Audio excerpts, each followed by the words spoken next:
nous avons nous à Beaujeune et son point qui amène nous à Tara. Route là bien desservie, plein de monde qui reste ici là. Son côté monde qui ici Tara, monde qui ici Géry aussi, monde qui a Jean-Marc Petit en haut là, monde qu'on était là, monde qui a fait vin d'orange. Et bien nous avons passé par ici là. Et donc son point bien desservi, nous depuis Fiona, nous avons montré que pour là ça, il y a une difficulté. Il faut fragiliser et ce qui a créé Cérema, tu fait une étude, tu montré il donne des travaux prioritaires. Nous avons déposé des dossiers pour te faire ça rapidement, ça prend temps. Mais le temps montre que nous que tant administratrice, son temps et temps pour faire des travaux prioritaires sur notre temps. Et peut-être que nous ne pas respecter ça et qu'elle fait 10 jours, et ben nous avons des dégâts là. On pense que l'État qui fait ça, il n'y a fait. Alors, les gens qui arrivent par le côté de la caille, ils Eh bien, ils peuvent passer par Tara ou bien ils peuvent passer par Beaujeune. ici. Oui, l'autre ici, par Tara. Combien de temps, normalement, ça t'est prévu que ça t'est fait ça pour la salle? Après Fiona, c'est Jani, travaux identifiés à faire ici là. Ouais. Et donc, dans le dossier, nous fait, ça t'a dans Pont-Plessis, Plomb-Paille dans les temps et Pont-Vanier. C'est 3 ponts. Pourquoi il a fait? Eh bien, c'est ça, la procédure, la loi sur l'eau, il y aura point de temps, il y aura expliqué, bon, et ça va point de temps. Donc, chaque mauvais temps, c'est mon qui signaler nous. Et il n'y a pas de là, d'autre côté aussi. Hein. Mais on va penser que compte tenu des situations là, nous avons intervenu urgemment en faisant point avec les services de l'État. Et moi-même aussi la communauté permettait pour rapidement que mon ici desservi rapidement. Nous entretenir avec le maire de Trois-Rivières, M. Jean-Louis Francisque. Monsieur Jean-Louis Francisque, bonjour. Oui, bonjour. Bonjour à Canal 10. Alors, votre territoire a vraiment été impacté ce matin. Ce matin, on a pu voir que tous les axes du bourg étaient bloqués. Là, on a quelques images montrant que vous êtes en train de vous atteler à justement libérer le bourg. Mais il n'y a pas eu que ça. Il y a eu bord de mer, il y a eu beaucoup d'axes de Trois-Rivières. Oui, en effet, quand il y a ces épisodes pluvieux, donc Trois-Rivières se retrouve à être impactées. C'est vrai qu'après Fiona, nous constatons que plusieurs zones de notre territoire se retrouvent à être fragilisées. Donc le bout ce matin au réveil avait plus de 50 à 70 cm de boue. Donc il a fallu, avec les équipes de la ville, avec un prestataire, se mettre à l'œuvre pour pouvoir libérer cet axe qui est en cours de finition actuellement. Nous nous sommes rendus effectivement à bord de mer et là aussi des familles, des commerçants qui, je ne dirais pas qui ont l'habitude d'être touchés et qui sont malheureusement touchés à chaque fois et très lourdement dans la mesure où l'eau pénètre dans leur habitation ou dans leur commerce et laissant à la suite une certaine désolation. Donc c'est toujours une désolation pour ces familles quand elles se réveillent et qui doivent aussi quelquefois et très souvent veiller la nuit parce qu'effectivement ils doivent, avec les bras forts qui s'y trouvent, porter manœuvre pour pouvoir transporter des meubles ou encore libérer les accès. Donc c'est toujours une certaine désolation, une certaine tristesse quand nous sommes dans cette période. Donc à Trois-Rivières le matin, c'est toujours très, très, très difficile. Mais aujourd'hui, nous avons eu quand même, surtout sur bord de mer, cette solidarité qui a joué et qui a permis à ce que qu'on puisse déjà commencer à déblayer très rapidement pour que cette famille et ses commerçants regardent déjà au lendemain. Voilà.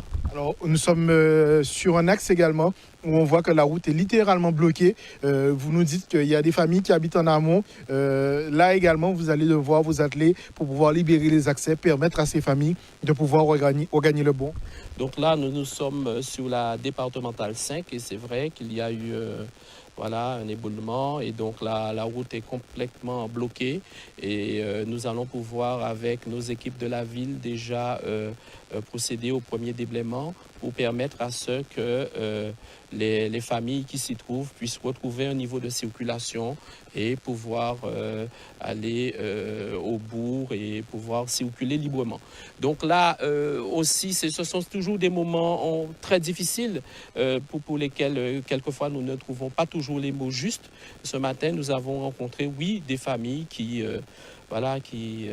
ne savaient pas exprimer tout ce qu'elles ressentaient. C'était simplement une certaine colère, une certaine désolation nous devons pouvoir trouver les mots de réconfort, les mots pour pouvoir leur dire que nous sommes à leur côté, qu'ils peuvent compter sur nous, qu'ils peuvent compter aussi sur cette solidarité entre voisins, entre quartiers, de la collectivité et essayer de regarder plus loin et de regarder pour que les choses deviennent plus sécurisées à leur niveau, à notre niveau aussi, voir avec les collectivités qui voudraient bien nous aider à pouvoir améliorer tout cet environnement au profit de notre population.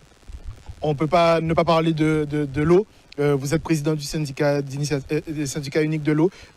Qu'est-ce qu'il en est pour la situation vu le nombre d'eau qu'on a pris ces temps-ci? Est-ce qu'il y aura des perturbations sur le réseau? Alors, c'est vrai que je parlerai de l'eau, mais je ferai un petit focus sur votre média, sur l'électricité, parce qu'il n'y a pas que l'eau en Guadeloupe. Non, c'est vrai que des usines sont à l'arrêt. Hier, les employés du SMGAG ont tout fait pour que nous puissions maintenir déjà une certaine distribution, protéger tout ce qu'on pouvait protéger. Et là, avec ces événements de la nuit, donc c'est-à-dire ces pluies diluviennes, effectivement, le réseau est très fortement impacté. Des usines sont à l'arrêt. Les agents du SMGAG mettent tout en œuvre pour que la situation redevienne à la normale. Mais là encore, cet après-midi, il y a une période de pluie attendue. Donc, c'est vraiment demain au réveil que le constat sera réalisé. S'agissant de l'électricité, je n'appelle à ceux qui ont cette responsabilité. Là aussi, il y a de nombreux quartiers en Guadeloupe qui n'ont pas d'électricité à l'heure que je parle. À l'heure où je parle, à Trois-Rivières, il y a des endroits où il n'y a pas d'électricité. Je demande aux autorités, à tous ceux qui nous entendent, de faire de leur mieux pour qu'il y ait de l'électricité dans ces quartiers de Trois-Rivières, mais dans tous les quartiers de Guadeloupe, parce que je suis sûr qu'il y en a. Et là aussi, et on parle d'eau, mais l'électricité aussi nous manque. Et à ceux qui en ont la responsabilité, qu'ils prennent cette responsabilité pour que les habitants soient servis en électricité. Donc voilà le message que je souhaiterais passer sur Canal 10 à ceux qui ont cette responsabilité en charge sur notre territoire de Guadeloupe. Merci beaucoup, monsieur le maire.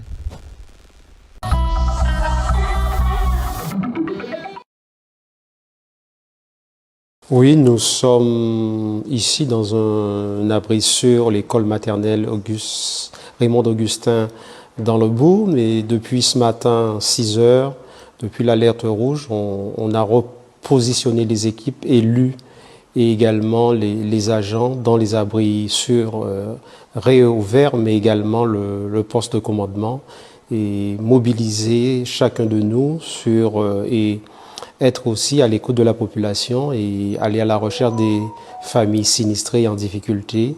Donc l'ensemble des abris sont ouverts et ça nous permet aussi d'être mieux à l'écoute et réactifs sur le terrain. Et on peut considérer que les choses sont tenues et que le territoire est assez bien contrôlé par les atermoiements du temps, même si le temps s'est calmé, mais nous sommes mobilisés, je pense, le plus tardivement possible, et si c'est nécessaire de rester la nuit, pour être à l'écoute de la population. Mais je pense que beaucoup de quartiers ont été touchés, les résidences, les lotissements, par la montée d'eau, même si le curage des canaux a été fait, mais la pluviométrie a été très abondante en peu de temps, quelques heures, sur l'ensemble du territoire. Et nous intervenons quand il y a le besoin se fait sentir, et à l'écoute des populations, tant à Champfleury qui est touché, le Palmiste, à Rivière-Sens. Et les remontées se font assez rapidement par nos équipes qui sont sur le terrain. Et même on a créé de brigades qui interviennent au-delà des services techniques qui interviennent sur le domaine public. Nous avons aussi les brigades d'agents, également d'élus qui interviennent chez les particuliers qui ont eu de l'eau dans leur domicile et aller à l'écoute des personnes âgées, les personnes les plus vulnérables. Donc c'est dans un sens aussi d'être des équipes très mobiles, réactifs et être là où c'est nécessaire sur le terrain, mais on le fait avec une certaine sérénité, en sachant que tout peut changer d'un moment à l'autre, même si, comme je vous le disais, le temps s'est un peu accalmi. Et voilà, on est très attentif et on s'organise et réactive même les dispositifs en fonction des aléas du temps.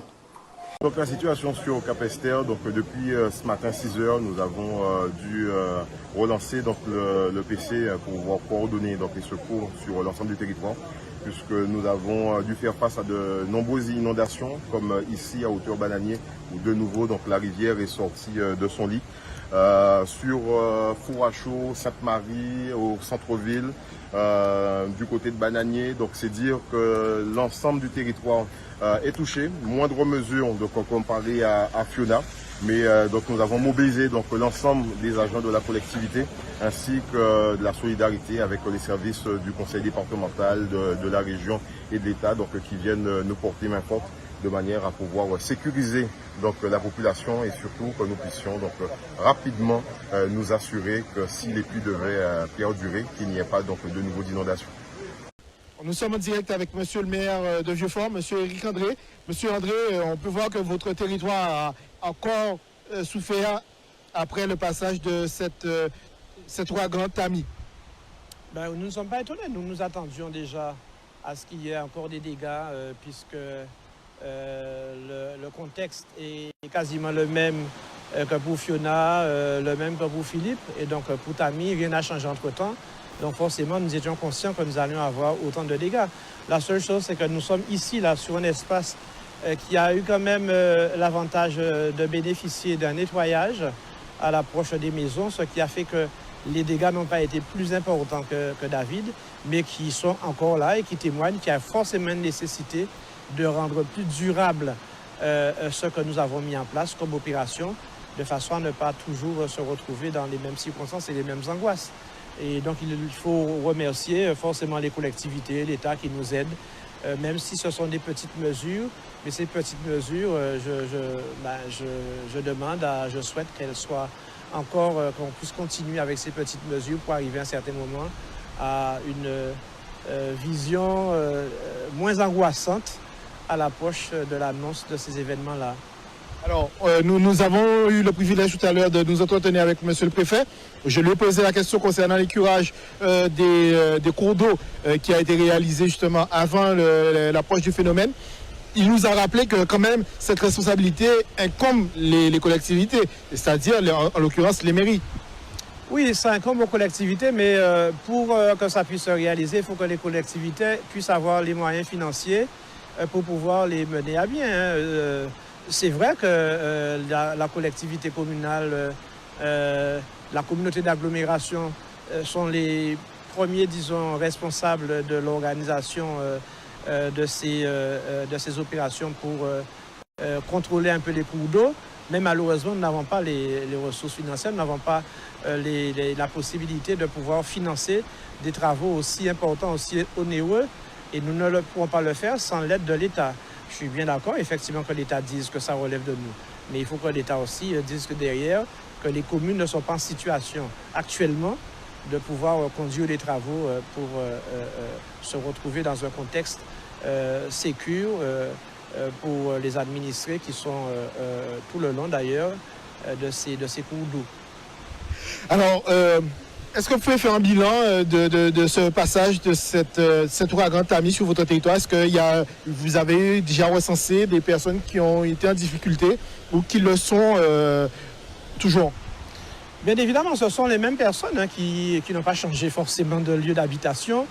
Donc les habitations qui sont proches des cours d'eau ont reçu un petit peu moins, disons, mais presque la même chose que qu'ils ont eu pour Fiona et Philippe.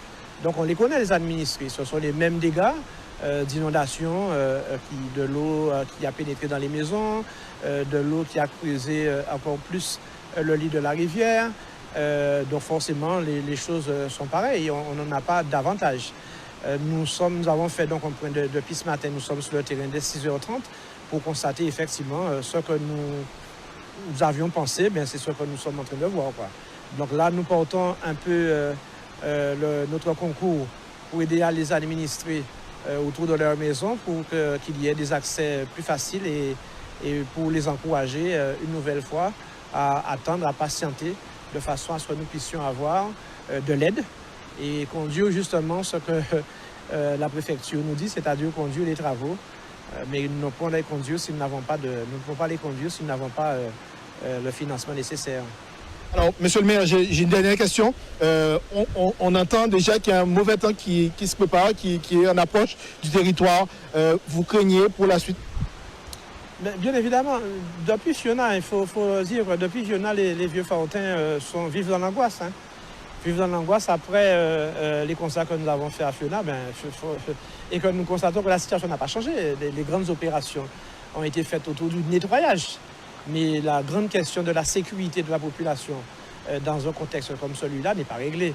Et donc, nous vivons dans l'angoisse. C'est le cas de le dire. On va me dire que j'utilise très souvent le mot angoissant, mais c'est vraiment angoissant de se dire que la semaine prochaine, peut-être même à la fin de cette semaine, nous allons vivre encore le même scénario, la même situation.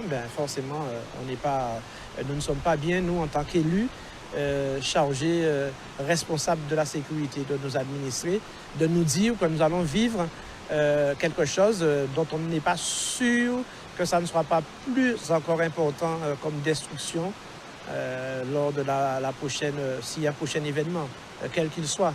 Donc c'est ça notre difficulté actuellement, c'est celle de se dire qu'on risque encore d'avoir des effets plus importants, beaucoup plus graves. Après Philippe, on a pensé comme ça. Après aussi Tami, nous allons penser une nouvelle fois que lorsque surviendra un événement plus grave, nous risquons d'avoir encore plus et nous espérons que ça ne sera pas des pertes de vie humaine.